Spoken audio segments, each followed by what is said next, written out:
Hello students, ધોરણ 12ના આંકડાશાસ્ત્ર વિષયના chapter number 3 સુરેખ નિયત સંબંધના 11મા લેક્ચરમાં આપનું સ્વાગત છે.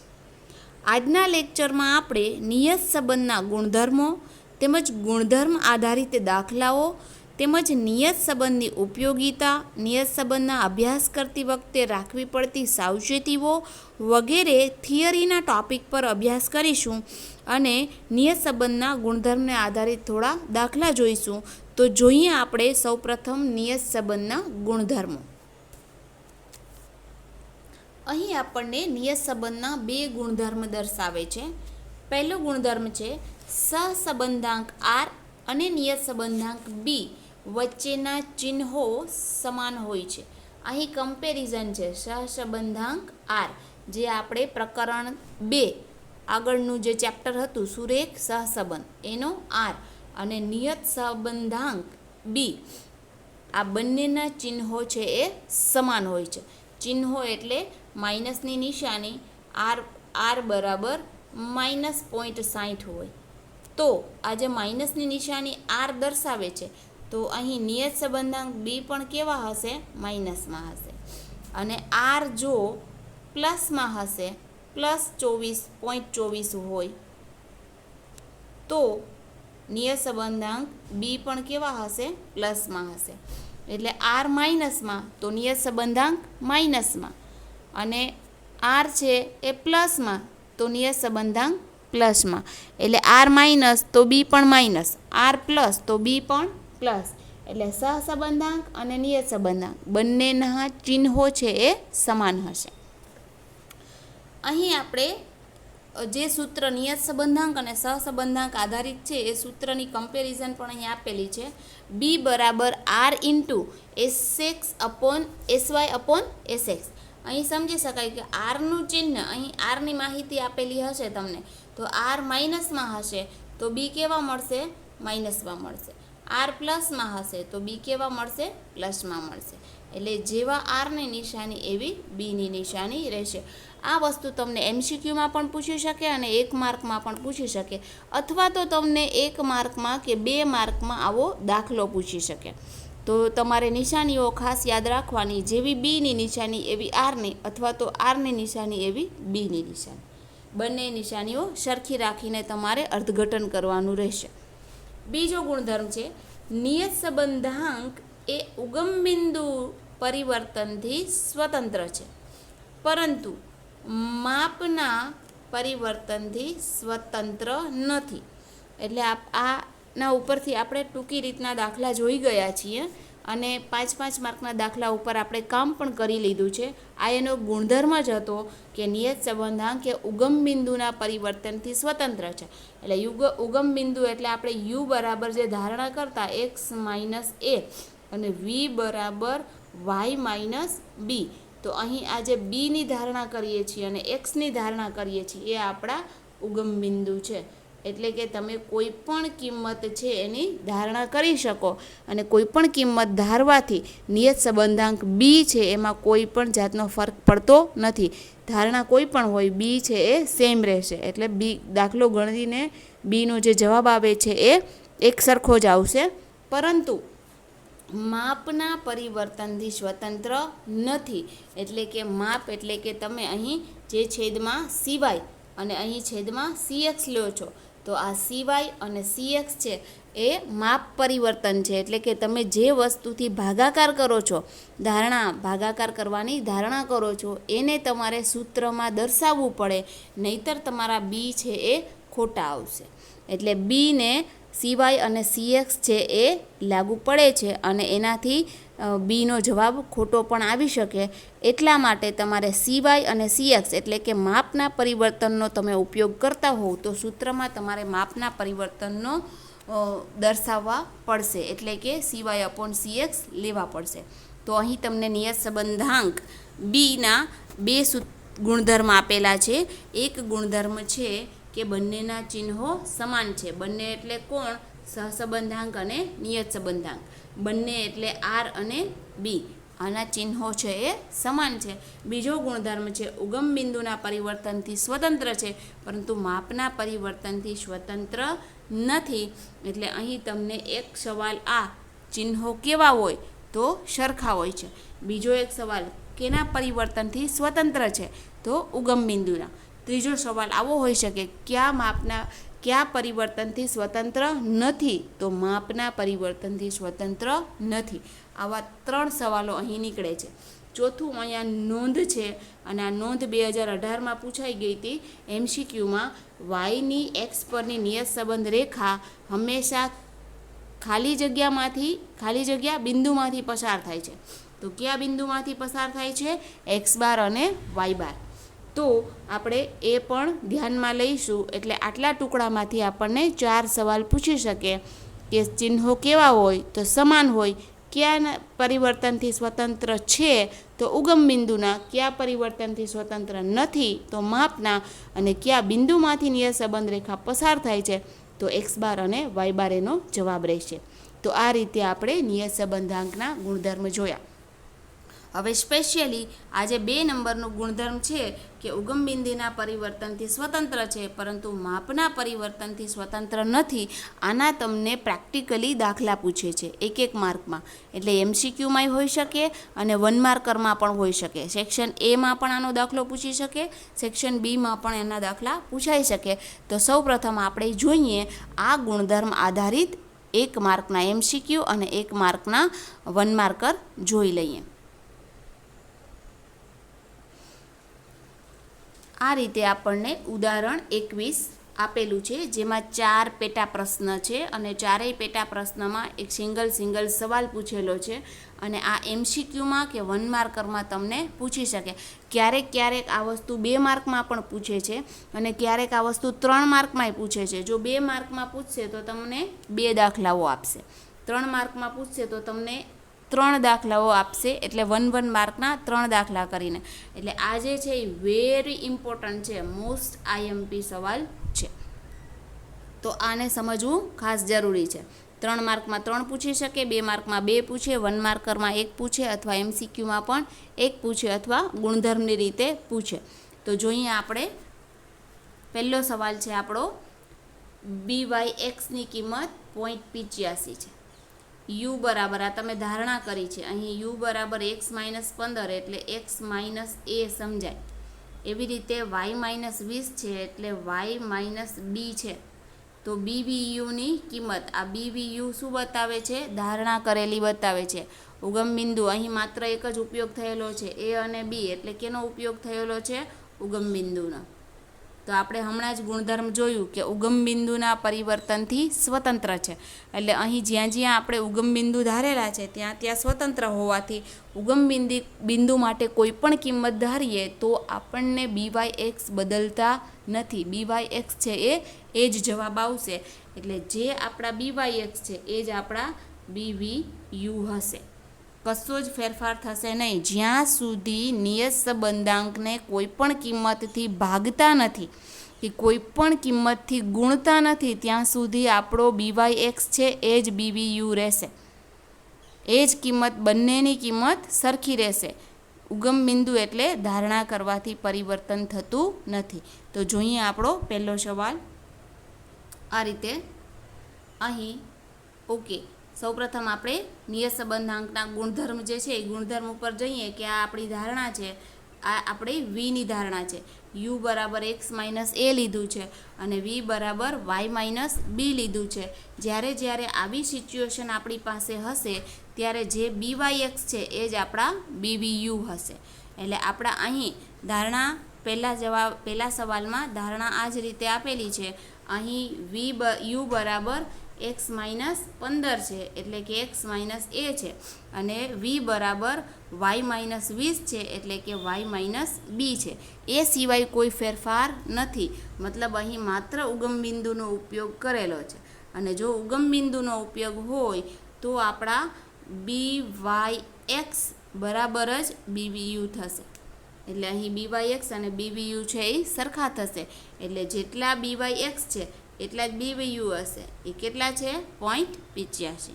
તો અહીં પહેલી કન્ડિશનમાં ધારણા માત્ર હોવાથી આપણો જે BYX છે એ જ આપણો BVU છે. એટલે આપણો જવાબ છે BVU બરાબર 0.85.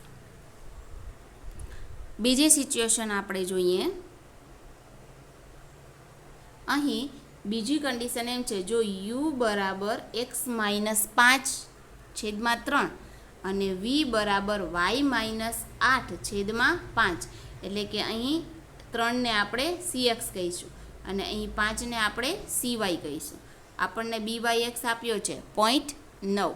ઓકે, તો અહીં cy અને cx છે એટલે કે ભાગાકાર કરેલો છે, એને આપણે માપના પરિવર્તન કહીશું. તો નિયત સંબંધાંક છે એ માપના પરિવર્તનથી સ્વતંત્ર નથી, એટલે આનો આપણે સૂત્રમાં ઉપયોગ કરીએ છીએ. byx જ્યારે શોધીએ છીએ ત્યારે આપણે શું કરીએ છીએ? cy/cx કરીએ છીએ. તો અહીં આપણે એના સૂત્રમાં જોઈએ કેટલો ફેરફાર થશે ભાગાકાર કરતી વખતે. અહીં આપણને u બરાબર x માઇનસ a/cx, એટલે જો cx હોય તો. બીજું v બરાબર y માઇનસ b/cy છે, તો જે byx છે એને બરાબર આ સૂત્ર છે. આ સૂત્ર એટલે શું છે? bvu બરાબર bvu ગુણ્યા cy/cx છે. હવે આપણને તો byxની કિંમત આપી છે, આ કિંમત છે, તો આપણે શોધવાનું શું છે? આ bvu શોધવાનું છે. તો આપણું ફોર્મ્યુલા બદલી જશે. bvu બરાબર આ બીને byxને cx ગુણશે, એટલે આપણે શું લખશું? byx ગુણ્યા cx/cy. આપણું સૂત્ર આવી રીતે ફેરફાર થશે. કેવું ફેરફાર થશે સૂત્રમાં? આ રીતે cx અને byx ગુણશે, કારણ કે આપણે શોધવાનું શું છે? bvu શોધવાનું છે. તો આપણે ગુણાકારમાં શું લઈશું? byx ગુણ્યા cx/cy, એટલે કે byx અને cxનો ગુણાકાર એને ભાગ્યા cy, એટલે byx અને cxનો ગુણાકાર એને ભાગ્યા cy. આ રીતે આપણે કરીશું. તો આપણા દાખલામાં cx કેટલા હતા? 3 છે. cy કેટલા છે? 5 છે. તો આપણે શું લખીશું? 3/5 cx/cy, અને ગુણવાનું શું છે? byx. તો જોઈએ આપણે આપણો દાખલો 2 નંબરનો. તો આ આપણો 2 નંબરનો દાખલો છે. u બરાબર x માઇનસ 5 અને x માઇનસ a/cx, આ આપણું ફોર્મ્યુલા છે. અને v બરાબર y માઇનસ 8/5, અને અહીં આપણું ફોર્મ્યુલા શું થાય? y minus b/cy. આપણું આ ઓરિજિનલ સૂત્ર છે yxનું. byx બરાબર bvu ઇન્ટુ cy/cx. હવે bvuની જગ્યા ચેન્જ કરી નાખો એટલે cy/cx અહીં આવી જશે. તો આપણે bvu બરાબર byx ઇન્ટુ જે cy/cx છે એની જગ્યાએ શું થઈ જશે? cx/cy. તો આપણા byx છે એ કેટલા છે? byx આપણા 0.9 છે, અને cx આપણા 3 છે, અને cy આપણા 5 છે. એટલે આ રીતે આપણે કિંમત મૂકશું 0.9 ગુણ્યા 3/5. તો સૌપ્રથમ ગુણાકાર કરવો અને ત્યાર પછી ભાગાકાર કરવો. એટલે 0.9 છે એ 3ને ગુણે એટલે 9 તેરી 27, 2.7 એના છેદમાં આપણે 5, એટલે ભાગાકાર કરશું એટલે આપણને આન્સર આવશે 0.54. 27 દુ 54. તો આ રીતે આપણે ભાગાકાર કરીને, પણ આપણું મેઇન સૂત્ર ભૂલવાનું નથી. આપણને yx આપ્યો છે, yxની કિંમત આપી છે, અને bvu શોધવાનું છે. એટલે આ bvuનું સૂત્ર છે. bvuનું સૂત્ર શું છે? તો કે byx ઇન્ટુ cx/cy. આ સૂત્રની મદદથી આપણે જે કિંમતો છે એની ભાગાકારમાં છે એ કિંમતોને આપણે cxની કિંમત અંશમાં લેશું અને cyની કિંમત છે એ આપણે છેદમાં લઈશું, અને આ રીતે આપણે byx સાથે ગુણી નાખશું તો આપણને કિંમત મળી જશે. ત્યાર પછી આપણી ત્રીજી સિચ્યુએશન છે. ત્રીજી સિચ્યુએશનમાં આ રીતે છે, u બરાબર 10 x માઇનસ 4.5, એટલે કે આપણે 10થી ગુણ્યા છે. આ આપણા cx જ છે, પણ cx કેવા લીધા છે? ગુણાકારમાં છે, એટલે માપનું પરિવર્તન છે. એવી જ રીતે v બરાબર y માઇનસ 50/10, આ શું બતાવે છે? cy બતાવે છે. BYXની કિંમત આપી છે 0.25, તો BVUની કિંમત શોધો. એટલે આપણે BVUનું સૂત્ર શું છે? BVU બરાબર શું લઈશું આપણે? BYX ગુણ્યા CX અપોન CY.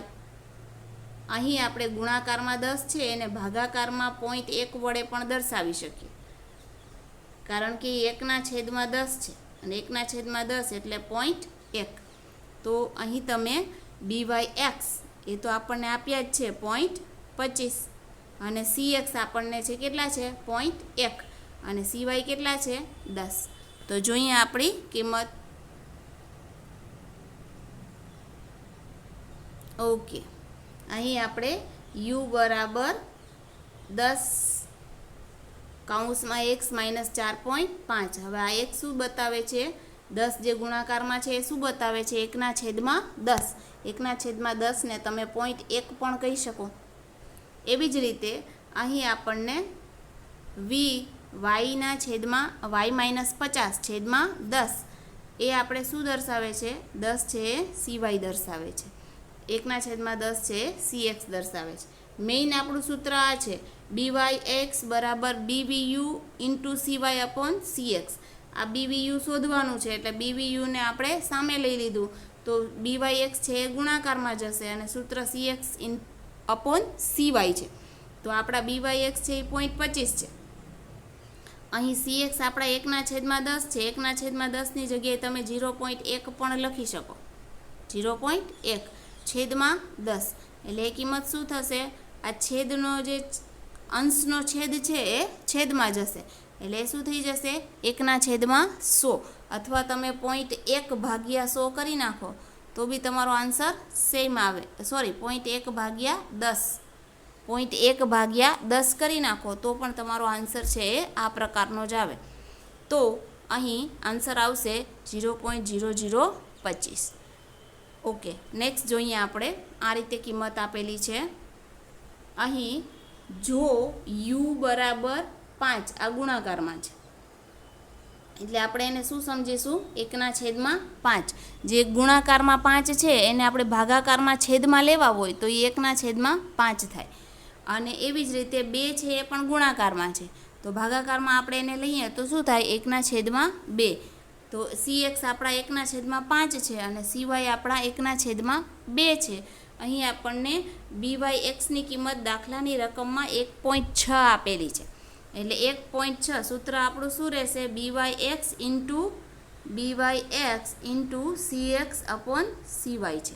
તો CX આપણા કેટલા છે? 1/5 અને CY આપણા કેટલા છે? 1/2. આનું સાદુરૂપ આપવું હોય તો આપણે કેવી રીતે આપી શકીએ? 1/5 ગુણ્યા આ જે સંખ્યા છે એનું ઉલટું કરી નાખો.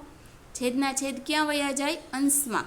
એટલે આપણા છેદના છેદ 2 છે એ અંશમાં ગયા અને 1 છે એ છેદમાં. 1 કટ કરી નાખો એટલે શું થઈ ગયું? 2/5. હવે આપણે 1.6 ગુણ્યા 2 અને ભાગ્યા 5 કરીએ એટલે આપણને જવાબ મળે 0.64. તો આ રીતે તમારે BYXની કિંમત ઉપરથી BVU શોધવાનું છે અને ઉગમબિંદુ અને માપના પરિવર્તન આ બંને વસ્તુની અસર છે એ BYXની અસર BVU ઉપર કેટલી દેખાશે એ આપણે ગુણધર્મ ઉપરથી નક્કી કરવાનું છે. તો આ 4 દાખલા છે એ તમને MCQમાં 2 માર્કરમાં કે 3 માર્કરમાં તન પૂછીને પણ પૂછી શકે છે અને થોડા કોમ્પ્લિકેટેડ સમ છે એટલે એને યાદ રાખવા અને સમજવા બહુ જરૂરી છે. હું તમને શોર્ટકટ ટ્રીક બતાવું છું કે કેવી રીતે એને યાદ રાખવા. સૂત્ર તો મૂકીને 2 માર્કમાં ને 3 માર્કમાં તમારે સૂત્ર મૂકીને કામ કરવું જોશે, પણ માનો કે 1 માર્કમાં કે MCQમાં પૂછી લે તો તમે ઇઝીલી એનો આન્સર આપી શકો. એ રીતે આપણે એક ઇઝી ટ્રીક પણ જોઈ લઈએ. તો આ રીતે આપણી રકમ છે. અહીં સૌપ્રથમ ઉગમબિંદુ જ છે તો ઉગમબિંદુ છે તો જે BYX છે એ જ આપણા શું હશે? BVU. એટલે ઉગમબિંદુમાં કશું કરવાનું નથી, જેમ છે એમ જ રાખી દેવાનું. આપેલી ટ્રીક છે. ઉગમબિંદુ જોઈ લેવાનું દાખલાની રકમમાં. કોઈ વસ્તુથી ભાગાકાર છે? નથી. કોઈ વસ્તુથી ગુણાકાર છે? નથી. ગુણાકાર ભાગાકાર ના હોય તો જે BYX છે એ જ આપણા BVU હશે. એમાં કોઈ જાતનો ફેરફાર હશે નહીં. ત્યાર પછી અહીં તમારે ચેક કરવાનું કે સૌપ્રથમ ભાગાકારની સ્થિતિમાં છે, તો કે હા ભાગાકારની સ્થિતિમાં છે. ઓકે, ભાગાકારની સ્થિતિમાં જ્યારે હોય ત્યારે તમારે BYX એટલે જે દાખલાની રકમમાં કિંમત આપે છે એ કિંમતને સ્ટ્રેટ ગુણી નાખવાની. એટલે કે આપણને CX પહેલાં મળે છે અને CY પછી મળે છે, તો પહેલા નંબર ઉપર અંશમાં આને રાખવાનું, બીજા નંબર ઉપર છેદમાં આને રાખવાના, એટલે 3/5 કરી નાખવાના. પહેલો નંબર છે યુનો છે એને અંશમાં રાખવાના અને બીજો નંબર આપણે છેદને આપવાનો. આ સ્ટ્રેટ લાઇનમાં બંને કિંમતોનો ઉપયોગ કરવાનો, સીધી લાઇનમાં 3/5.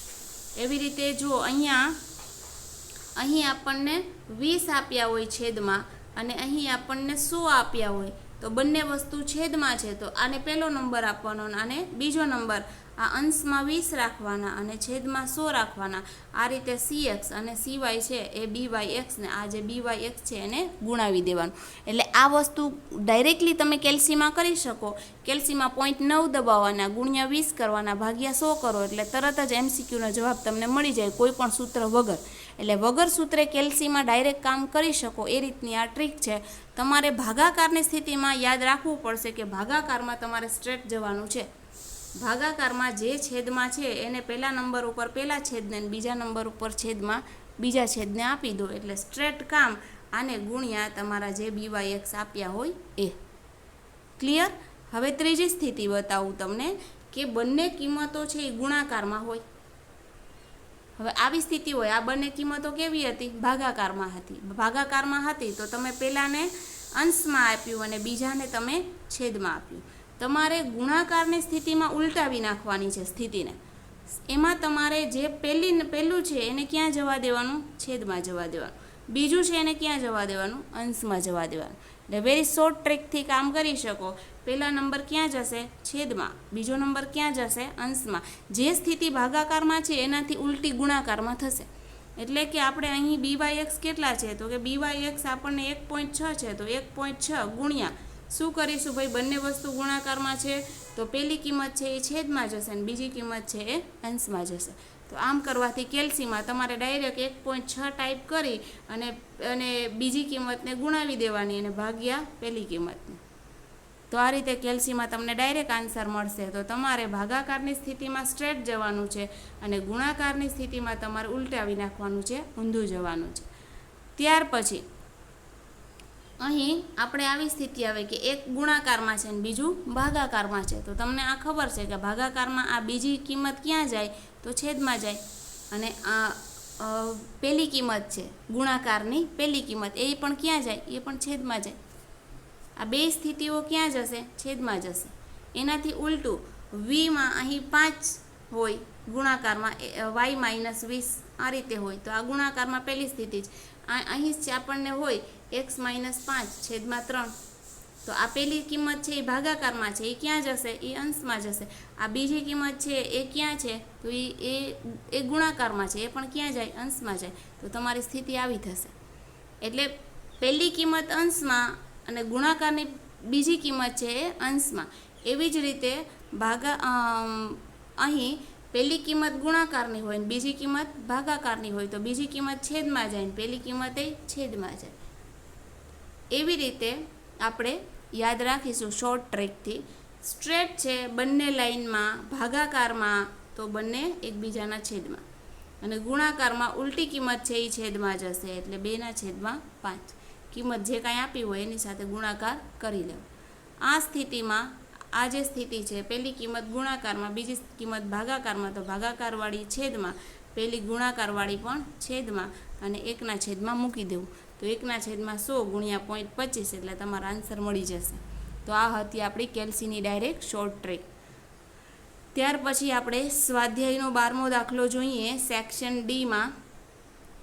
સેક્શન ડીનો દાખલા નંબર 12 છે. એમાં એક જ વાર BYX આપેલું છે, એટલે આ BYX ત્રણેયને લાગુ પડે છે. અહીં પણ 0.8 છે, આના પણ 0.8 છે અને આના પણ 0.8 છે, એટલે ત્રણેય માટે 0.8 કોમન રહેશે. એટલે આપણને દાખલાની કિંમતમાં જ આપી દીધા છે કે BYX આપ્યા છે, એના ઉપરથી તમારે શું શોધવાનું છે? BBU શોધવાનું છે.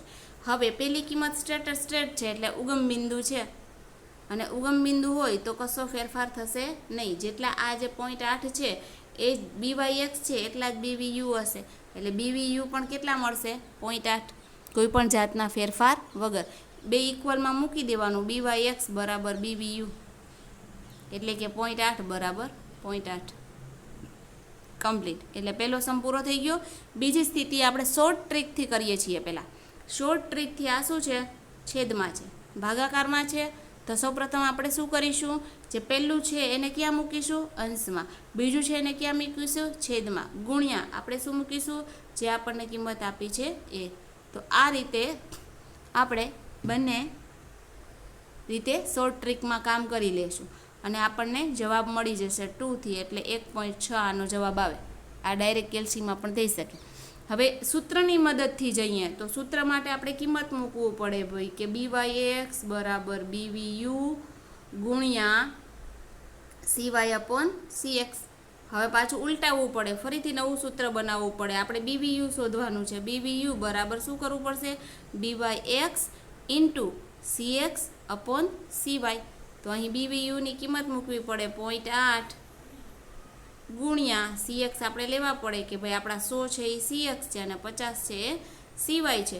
તો CX એટલે 100 અને CY એટલે 50. તો આ રીતે આપણે 1 માર્કમાં પૂછે તો સૂત્ર લખી, સૂત્રને ચેન્જ કરી અને ચેન્જ કર્યા પછી સૂત્રમાં કિંમત મૂકવી. MCQમાં પૂછે તો ડાયરેક્ટલી કામ કરી લેવાનું કેલ્સીથી. પહેલાં CX છે એને અંશમાં રાખવાના, CY છે એને છેદમાં રાખવાના અને એને ગુણ્યા 0.8 કે જે કાંઈ BYX હોય એ કરી દેવું, જેથી કરીને આપણો આન્સર મળી જાય. ત્રીજી સિચ્યુએશન આપણને બતાવે છે. અહીં આપણે પહેલી કિંમત ગુણાકારમાં છે તો એ ક્યાં જશે? છેદમાં જશે. બીજી કિંમત માટે આપણે કશું નથી એટલે આપણે અથવા તો એક ધારી લો તો એકને આપણે ક્યાં મૂકીશું? અંશમાં મૂકીશું. એને ગુણ્યા BYX એટલે BYX આપણા કેટલા છે? 0.8 છે એટલે ભાગાકાર થશે તો 0.08.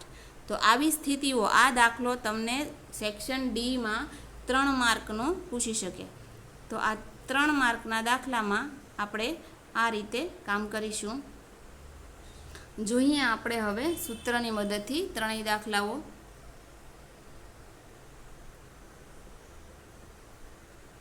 ઓકે, પહેલાં 0.8 આપેલા છે, બંને સ્ટ્રેટ લાઇનમાં છે, ઉગમ બિંદુ છે. ઉગમ બિંદુમાં અહીં ધારણા ઓકે જ છે. તો જે BVU છે એ જ BYX છે એટલે BVU કેટલા થશે? 0.8. આ રીતે આપણો પહેલો સવાલ પૂરો થાય છે. બીજો સવાલ જોઈએ આપણો શું હતો? 100થી ભાગાકાર એટલે 100ને આપણે શું કીધું? CX. 50થી 20માં ભાગાકાર કર્યો એટલે એને આપણે CY કીધું. હવે CX કેટલા છે? 100 છે. CY કેટલા? 50. BVUનું સૂત્ર BYX CX ઇન્ટુ CY છે. તો BYX 0.8 અને 100 ભાગ્યા 50 એટલે BVU કેટલા મળ્યા? 1.6. આ રીતે સૂત્રની મદદથી 1 માર્કના દાખલામાં કામ કરી લેવું. ક્યારેક આ દાખલો 2 માર્કમાં એક જ પૂછાઈ જાય છે. ત્રીજી સિચ્યુએશન આપણે જોઈએ.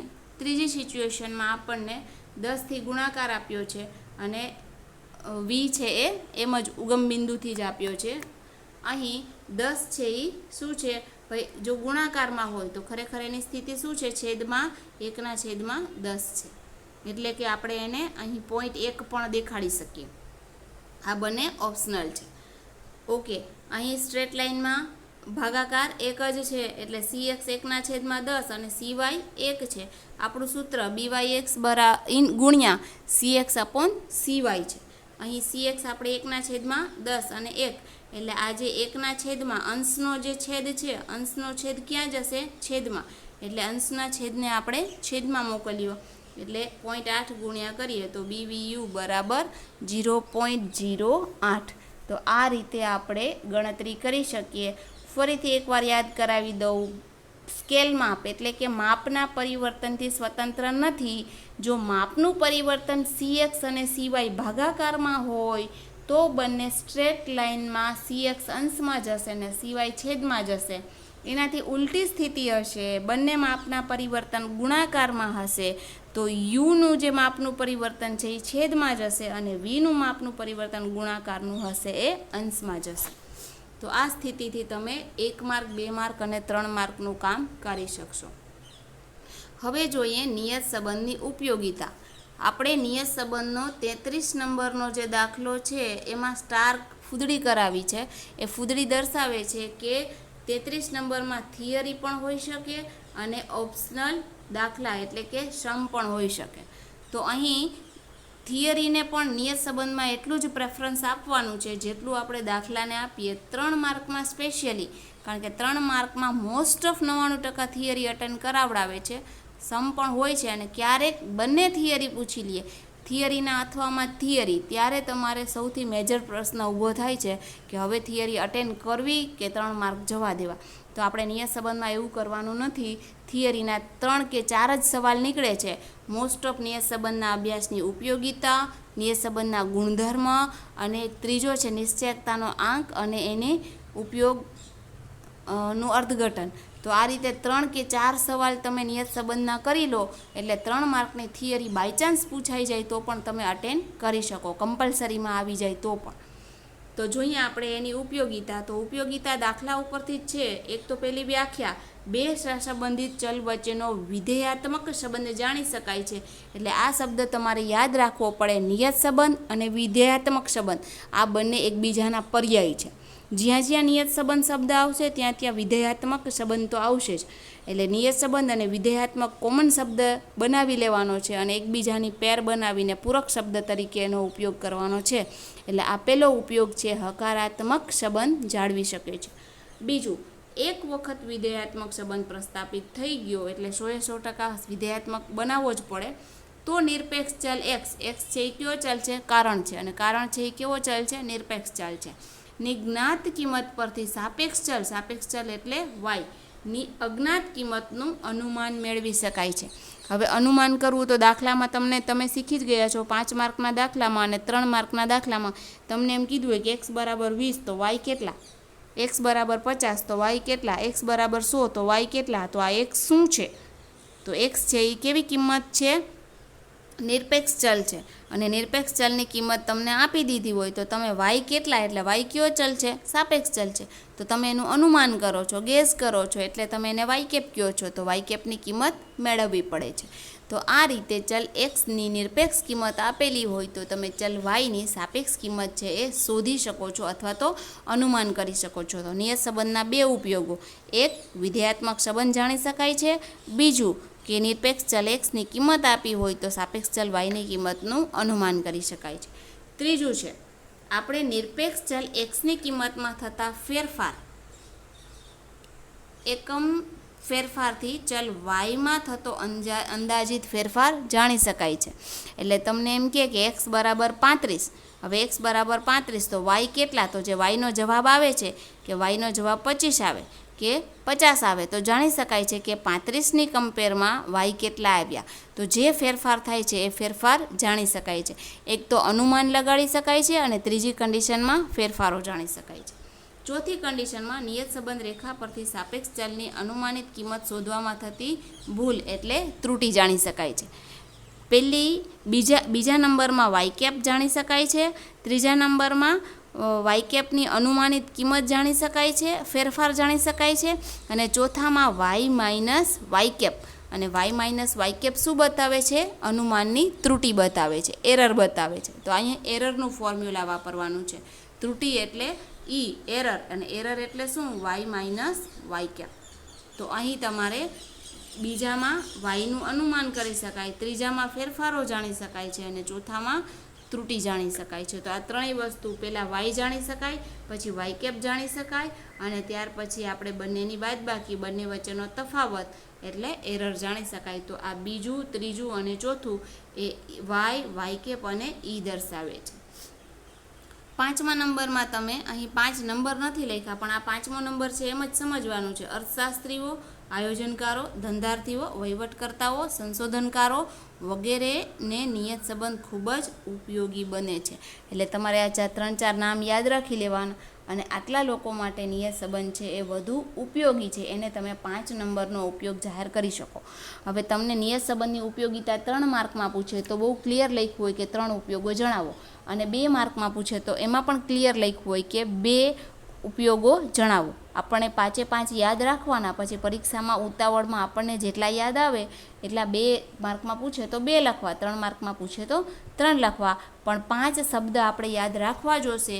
પહેલો શબ્દ વિધેયાત્મક સંબંધ જાણી શકાય, બીજો નિરપેક્ષ ચલ ઉપરથી સાપેક્ષ ચલ મેળવી શકાય, અનુમાન કરી શકાય, ત્રીજામાં ફેરફાર જાણી શકાય, ચોથામાં ત્રુટિ જાણી શકાય, અને પાંચમામાં આટલા વ્યક્તિઓને ખૂબ ઉપયોગી છે. કયા શબ્દ આવ્યા? વિધેયાત્મક, નિરપેક્ષ ચલ ઉપરથી સાપેક્ષ ચલનું અનુમાન, ત્રીજામાં ફેરફાર, ચોથામાં ત્રુટિ, અને પાંચમામાં 5 વ્યક્તિને ઉપયોગી છે. 5 કોણ? અર્થશાસ્ત્રીઓ, આયોજનકારો, ધંધાર્થીઓ, વહીવટી અને સંશોધનકારો. તો આ રીતે તમે રમતા રમતા નિયત સંબંધના ઉપયોગો રોજે રોજ બોલી શકો. ત્યાર પછી આવે છે નિયત સંબંધના ઉપયોગમાં રાખવી પડતી સાવચેતીઓ. ઉપયોગ નિયત સંબંધનો કરે છે અર્થશાસ્ત્રીઓ કરે છે, આંકડાશાસ્ત્રીઓ કરે છે, સંશોધનકારો કરે છે, વહીવટીકર્તાઓ કરે છે. તો એને કઈ સાવચેતી રાખવી પડે એના માટેની અહીં વાત છે. અહીં ફરીથી ક્યાં ક્યાં નિયત સંબંધનો ઉપયોગ થાય છે એ પણ 1 માર્કમાં લખેલું છે. અર્થશાસ્ત્રમાં ઉપયોગ થાય, વેપારમાં, ઉદ્યોગોમાં, શિક્ષણમાં, મનોવિજ્ઞાનમાં, સમાજશાસ્ત્રમાં, તબીબી લોકો, આયોજનમાં, એટલે લગભગ બધા ફિલ્ડ આવી જાય છે. બધા જ ક્ષેત્રોમાં નિયત સંબંધનો ઉપયોગ થાય છે એવું આ એક વાક્યનું સેન્ટેન્સ આપણને બતાવે છે કે જ્યાં નિર્ણય ઘડતર માટે નિયત સંબંધ ખૂબ ઉપયોગી છે. અને જો આટલા બહોળા પ્રમાણમાં એનો ઉપયોગ થતો હોય તો આપણે કેટલીક સાવચેતીઓ પણ રાખવી જરૂરી છે. તો જોઈએ આપણે નિયત સંબંધની સાવચેતીઓ. અહીં આપણને 2 સાવચેતી બતાવી છે, સાવચેતી નંબર 1 અને સાવચેતી નંબર 2. 1 નંબરમાં એમ કે છે અનુમાનની વિશ્વસનીયતા કેના ઉપર છે? નિશ્ચયકતાના આંક R² ઉપરથી. એટલે તમારે R²નું જે નિશ્ચયકતાનો આંક છે એની વિશ્વસનીયતા છે એ પરથી નિયત સંબંધ સુરેખ છે એનું અનુમાન કરી શકાય છે. એટલે 1 નંબરમાં તમે શું યાદ રાખશો? R².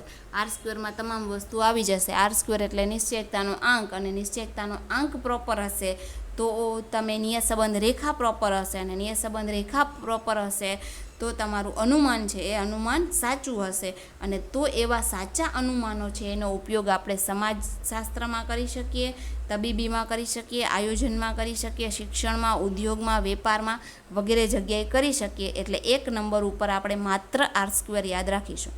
અને 2 નંબર ઉપર આપણે યાદ રાખીએ કે નિયત સંબંધના અભ્યાસમાં ધ્યાનમાં રાખવી જરૂરી અન્ય બાબતોમાં આપણે એની 2 રીત, એક વિકર્ણ આકૃતિની રીત અને બીજું ન્યૂનતમ વર્ગોની રીત પરથી નિયત સંબંધનો ઉપયોગ. નિરપેક્ષ ચલની આપેલી કિંમત બહુ દૂરની ન હોવી જોઈએ. એટલે કે તમે દાખલાની રકમ, એટલે દાખલાની રકમમાં એક્સની કિંમતો, હવે એક્સની કિંમતો તમને આ રીતે સિરીઝ આપી હોય કે 25, 35, 45 અને 55. આ રીતે તમને કિંમતો આપી છે. એટલે રેન્જ કેટલી આપી છે? 25થી ચાલુ કરીને ક્યાં સુધી આપી છે? 55. હવે આ જો એક્સની રેન્જ હોય અને પછી દાખલામાં તમને એમ કહે કે એક્સ બરાબર 205 એટલે કેટલા, તો વાય કેટલા, તો આ અનુમાન છે એ ખોટું પડે. કારણ કે તમારી રેન્જ છે એ 25થી 55 વચ્ચેની છે, અને એક્સની એના ઉપરથી તમે શું શોધ્યું છે? વાય કેપ શોધ્યું છે. એના ઉપરથી તમે આ રેખા, નિયત સંબંધ રેખા બનાવી છે. એટલે તમારો એરિયા લિમિટેડ છે 25થી 55 વચ્ચેનો. અને પછી તમને સવાલ પૂછે છે, તમારા એરિયાની રેન્જથી બહુ બહારનો સવાલ પૂછે છે. 205 એટલે ખૂબ દૂરની કિંમત છે, અને ખૂબ દૂરની કિંમતો ઉપરથી અનુમાનો કરવામાં આવે તો અનુમાનો પ્રોપર રહેતા નથી. તમને એમ કહે કે 2015ની સિચ્યુએશન 16ની સિચ્યુએશનથી લઈને 22ની સિચ્યુએશન આ છે, તો 2015થી 22ની રેન્જનો તમને નિરપેક્ષ ચલ આપ્યો હોય, અને પછી તમને એમ કે 1995માં કેવી સ્થિતિ હતી, તો આ સ્થિતિ છે એ બહુ દૂરની સ્થિતિ છે. એવી જ રીતે 2015થી 22ની સ્થિતિ આપીને એમ કહે કે 2075માં શું સ્થિતિ હશે, તો ભાઈ આ વાસ્તવિક વસ્તુ છે કે તમને જે રેન્જ આપી છે અને તમે જે અનુમાનો કાઢ્યા છે એના ઉપરથી તમે જે વાય કેપ શોધો છો એ બહુ દૂરની કિંમત છે. એટલે એકબીજાને કંઈ રિલેશન રહેતું નથી, અને અનુમાનો ખોટા આવે તો દૂરની કિંમતનો ક્યારેય ઉપયોગ કરવામાં નહીં કરવો. અને જો દૂરની કિંમતોનો ઉપયોગ થાય તો નિયત સંબંધ ક્યારેય પ્રોપર મળતું નથી. માટે આ 2 વસ્તુની સાવચેતી રાખવી. એક વસ્તુમાં તમારે શું યાદ રાખવાનું છે? નિશ્ચયકતાનો આંક, અને બીજું નિરપેક્ષ ચલ છે એ દૂરની કિંમત ન હોવી જોઈએ. એટલે એક્સ બરાબર પ્રોપર કિંમત હોવી જોઈએ. આ બે જ સાવચેતી રાખવાની છે. બીજી વસ્તુ, અહીં એક એક્ઝામ્પલ તરીકે તમને વરસાદ અને ઘઉંની ઉપજ એવો ઉદાહરણ કહ્યું છે કે જો વરસાદ વધે તો ઘઉંની ઉપજ વધે છે, પણ વરસાદ ઘઉંની ઉપજનું અનુમાન કહે કે કોઈ કિંમત ઉપર વરસાદ આટલા સેન્ટીમીટર છે તો ઘઉંની ઉપજ કેટલી, પણ વરસાદ જો ખૂબ વધી જાય તો પાકને નુકસાન થાય અને ઘઉંની ઉપજ છે એ ઘટી જાય. હવે ઘઉંના ઉપજ માટે અનુકૂળ માનો કે 100થી લઈ અને 120 ઇંચ જેટલો વરસાદની જરૂર હોય અને વરસાદ આવી જાય 250 ઇંચ, તો શું થાય? સ્થિતિ કેવી આવી જાય? બરાબર. પછી આપણે એમ કહીએ કે જેમ વરસાદ વધે એમ ઘઉંની ઉપજ વધે, તો 120 ઇંચની વરસાદની જરૂર હોય અને એની જગ્યાએ 250 ઇંચ ડબલ વરસાદ પડી જાય તો ઘઉંનું ઉત્પાદન વધે કે ઘઉં જેવું કાંઈ રહે જ નહીં. બરાબર. એટલે અહીં કહેવાનો મતલબ છે સાવચેતી રાખતી વખતે એના એરિયા, એના લિમિટેડ જે ફેક્ટર્સ છે એ લિમિટેડ ફેક્ટર્સની બહાર જો પરિણામ વયું જાય તો તમારે નિયત સંબંધ પ્રોપર મળશે નહીં. એટલે એ પણ એક સાવચેતી રાખવાની છે કે લિમિટમાં જ અનુમાનો કરી શકાય, એનાથી વધારેમાં અનુમાનો ખોટા પડશે. એટલે આપણે એમ ન કહી શકીએ કે જેમ વરસાદ વધે એમ ઘઉંનું ઉત્પાદન વધે, પણ લિમિટની બહારનો વરસાદ વધી જશે તો ઘઉંનું ઉત્પાદન ડિસ્ટ્રોઈડ થઈ જશે, તો ત્યારે આપણે પ્રોપર અનુમાનો નહીં મળે. તો આ રીતે આપણે નિયત સંબંધની સાવચેતીઓ રાખવી, ઉપયોગ કરતી વખતે સાવચેતીઓ રાખવી જરૂરી છે. તો અહીં આપણે આ ટોપિક થિયરીનો પૂરો કરીએ છીએ અને નિયત સંબંધની લગભગ તમામ થિયરી છે એ પૂર્ણ કરીએ છીએ. હવે આપણે થોડા સેક્શન A, B અને Cમાં થોડા થિયરી પ્રકારના અને થોડા 1 માર્કર ને 2 માર્કરના જે સમ બાકી રહી ગયા છે તો આપણે એ નેક્સ્ટ લેક્ચરમાં જોશું. તો આજના લેક્ચર માટે આટલું જ. Thank you very much.